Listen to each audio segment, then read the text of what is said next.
අපි අද කතා කරන්න යන්නේ ලස්සන ස්ථානයක් වන උඩවලව ජලාශය ගැන.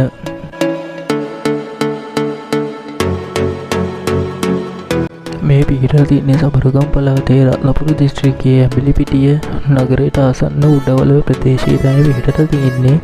වලවේ ගඟ මත පිහිටලා තියෙන්නේ.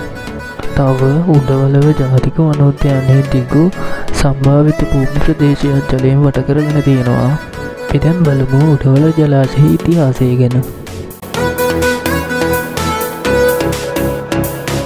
ඉතිහාසය ගැන සඳහන් කළු වලවේ ඩෙවලොප්මන්ට් ප්‍රොජෙක්ට් යන විශාල ජල සම්පත් සංවර්ධන වැඩසටහනේ 1960 දශකයේදී ආරම්භ වුණා මේක.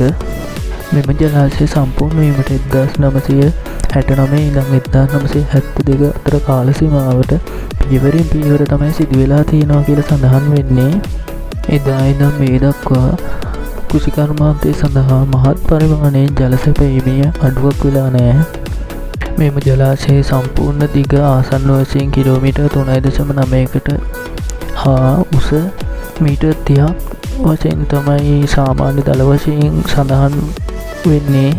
මෙහි ආසන්න වශයෙන් උසස් ජල මට්ටම කිලෝමීටර් 8.6ක් විදිහටද උපරිම පළල ආසන්න වශයෙන් කිලෝමීටර් 7ක්ද කියලා සඳහන් කරලා තියෙනවා.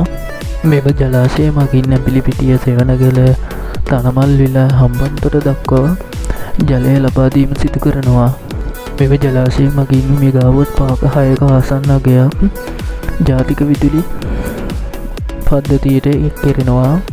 මෙම ජලාශය මූලික කරගෙන වගා කරන බිම් ප්‍රමාණය අක්කර 60,000කට ආසන්න වෙලා තියෙනවා. ඒ ප්‍රධාන වගාවක් විදිහට නෙළුම්, කිරිඇල්ලි, කපරා, තිබ්බිම් හා වියලි බිම් යන ප්‍රදේශවල වගා කටයුතු සිදු කරනවා.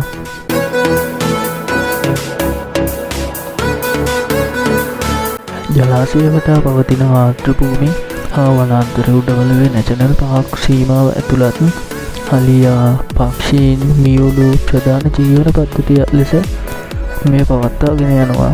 මෙය ඇඹිලිපිටිය නගරයට ලන්ව සිටින සංචාරකයින්ට පහසුවෙන් ළඟා වෙන්න පුළුවන් ස්ථානයක් වෙලා තියෙනවා.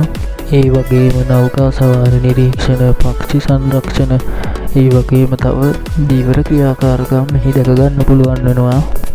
තව මෙහි විශේෂ දෙයක් වන්නේ ජලාශයක් සහ වනෝද්‍යානයක් එක ළඟම තිබීම නිසා සංචාරකයින්ට ජලාශය අත්දැකීම සහ වනෝද්‍යානයේ සිටින සත්තුන්ගේ අත්දැකීමද ලබා ගන්න පුළුවන් වෙනවා.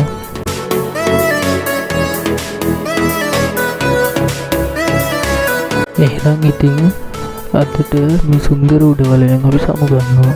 නැවත අලුත් තැනක වීඩියෝ එකකින් නැවත හමු වෙමු.